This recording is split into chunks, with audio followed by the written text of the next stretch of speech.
안녕하세요. 오늘 영상은 지난 방송에 이어서 우리 몸에 있는 체액에 대해서 한번 배워보도록 하겠습니다. 체액은 우리 몸에 이루고 있는 바탕질을 이룬다고 이야기를 드렸고요. 이 바탕질을 이루고 있는 것들은 크게 세 가지로 나뉘어진다고 이야기를 했습니다. 무엇일까요? 혈액, 두 번째는 림프, 세 번째는 뇌척수, 이렇게 나눠진다고 했습니다. 그 첫 번째 시간으로 오늘은 혈액에 대해서 배워보도록 하겠습니다. 우리가 늘 혈액에 대해서 이야기를 하면 산소와 영양소를 가져다 준다, 노폐물을 배출시킨다, 이런 거에 굉장히 중심이 많이 맞춰져 있어요. 그런데 저는 오늘 그런 이야기를 하고 싶지는 않고요. 과연 이 혈액이 어디서 생성이 되고 그 다음에 얘네들을 잘 흐르게 하려면 어떤 부위에 우리가 어떤 원료로 가지고 있는 것으로 흡수를 시켜서 테크닉을 할 수 있느냐, 이것이 더 중요한 것이 아니겠습니까? 그래서 오늘은 저희들은 그걸 한번 배워보려고 해요. 근데 이거에 앞서서 우리가 체액이 중요한 이유는 육집 쪽의 세포에게 아주 좋은, 질 좋은 영양소를 전달해 주는 것은 동맥, 그 다음에 이 잘 전달됐던 것들이 다시 세포가 미토콘드리아에서 흡수가 되면서 배설을 해줄 때 이 노폐물을 다시 가지고 걷어서 올라오는 것, 여기까지가 우리가 혈액순환이라고 할 수가 있겠죠.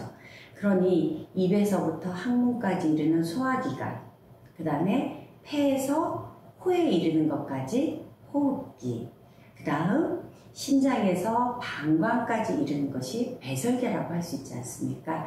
이 세 가지는 인체의 바탕질과 순환하고 밀접한 관계를 가지고 있다고 볼 수가 있거든요. 그러면 과연 이런 혈액들이 어디에서 과연 잘 만들어질 수 있느냐, 많이 중요하겠죠.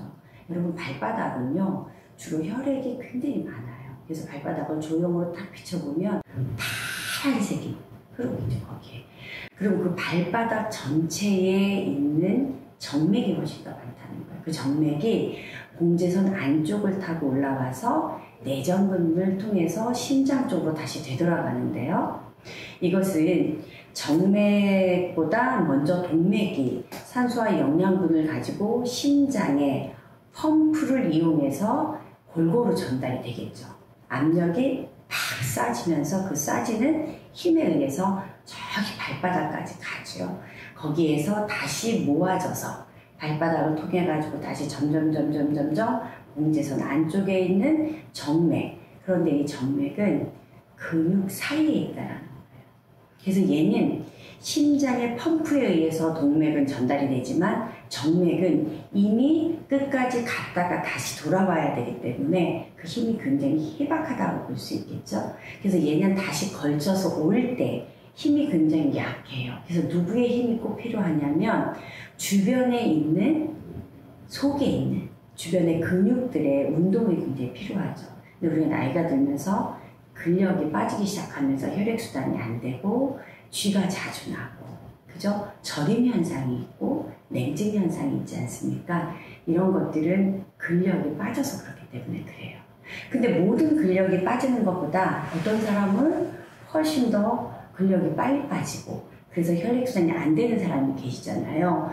그러면 우리가 케어를 할 때 어디를 조금 더 중점적으로 해야 되느냐? 똑같은 케어를 하는데 혈액순환이 안 돼서 체액의 바탕질이 좋지 않은 분들, 이런 분들은 그럼 어디를 조금 더 중점적으로 우리가 포인트를 둬야 되느냐, 이런 거 있지 않습니까? 근육에 문제가 있을 때는 어느 쪽에다가 포인트를 주고, 이런 포인트를 잡다 보면 혈액은 어디냐면은 공제선 안쪽이라고 볼 수 있어요. 공제선 안쪽으로 와서 얘네들이 아주 미세하게 움직임이, 근육이 일어날 때마다 근육과 같이 움직이는 특징을 가지고 있거든요. 그리고 얘네들한테는 밸브가 있습니다. 동맥에는 심장에 펌프 기능이 있다면 정맥에는 올라오서 그것을 채워서 다시 빠지지 못하도록 도와줄 수 있는 밸브가 있게 되죠. 이 밸브가 튼튼해야 되겠고, 그 다음에 주변에 펌프질을 같이 도와줄 수 있는, 심장의 펌프질이 아닌 그 주변에 정맥의 펌프질을 근육이 도와줘야 되는데, 이렇게 하기 위해서는 근육의 탄력이 굉장히 중요하다고 볼 수 있어요. 그 중에서도 가장 중요한 부위가 어디냐면은 내전근 주변이라고 볼 수 있어요. 그 이유가 유아기 때, 그러니까 아기 때죠. 이때는 혈액이 어디에서 만들어지냐면요, 조혈세포라고 하죠. 만들어지는 걸. 그 골수에서 만들어집니다. 그래서 아가야들이 백혈병이라든가 암에 걸렸을 때 노란 피를 수혈받는다는 말씀을 들어보셨을 거예요. 그런데 성인들이 주로 뼈에서 만들어지거든요. 근데 뼈인데도 어디냐면 흉골 쪽이라든가 아니면 장골. 그러면 지금 제가 중요하다라고 말씀드리는 그 근육이 어디냐면은 이 장골, 골반을 이루고 있는 근육 중에서도 내전근이라고 할 수가 있습니다. 그런데 그 내전근은 배꼽 주변에 단전 주변에서 올라가고 있는 큰 혈관들하고 같이 연결이 되어 있다는 것이 굉장히 중요한 것이라고 볼 수가 있죠.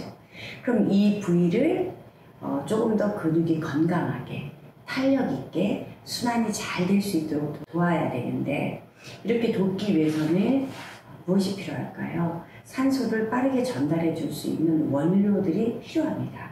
이 원료가 먹어서 빠르게 흡수하는 약도 있지만 이제는 바르는 약도 개발이 되지 않습니까? 소화관의 기능에 정상적인 기능을 하는 분들은 약의 흡수가 빠르지만 그렇지 않으면 흡수가 잘 안 되잖아요. 그래서 피부를 통해 가지고 흡수할 수 있는 약도 개발이 되는데, 이런 걸 따져보면 사실 테라피는 굉장히 큰 도움을 줄 수 있는 그런 어떤 행위라고 할 수가 있습니다.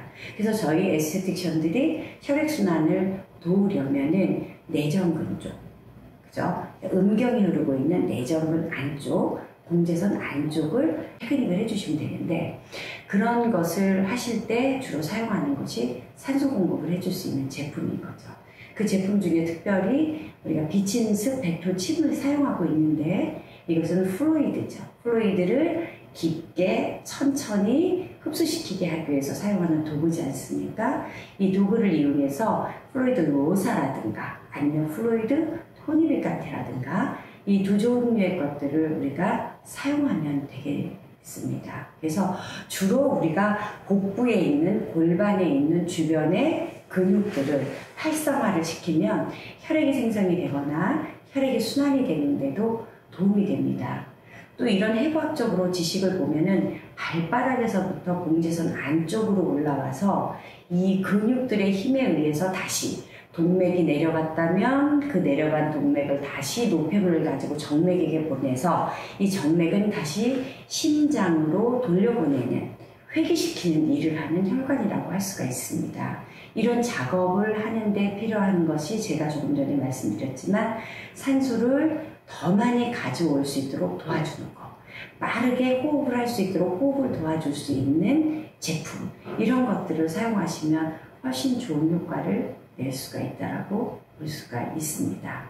자, 그러면 이 내전근에 있는 근육들은 보통 어디까지가 그 부위냐 이렇게 얘기합니다.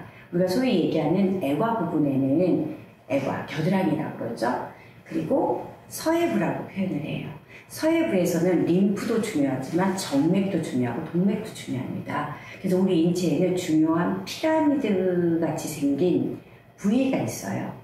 그러니까 셈이라고도 할 수 있고요. 흐름을 좋게 하는 위치라고도 할 수 있어요. 그 위치가 두 군데를 먼저 말씀드리면, 여기에서 삼각구도를 가지고 있는 이 부위, 그 다음에 서해부 쪽에서 내전근을 이루고 있는 삼각구도를 가지고 있는 두 부위. 그래서 인체에서 굉장히 큰 흐름을 관장할 수 있는 부위들이 얼굴, 목 쪽의 삼각구도, 서해부 쪽의 삼각구도입니다. 그래서 이것을 플루이드로 열어주시고, 그 다음에 기타의 여러 가지 제품을 이용하셔서 내전근의 튼튼한, 건강한 도움이 될 거라고 생각을 합니다.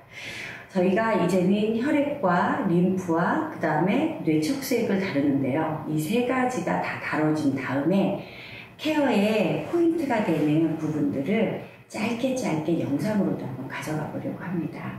계속 구독해 주시고요. 많은 비가 내리고 있는데 여러분 조심하시고 다음에 또 찾아뵙도록 하겠습니다. 감사합니다.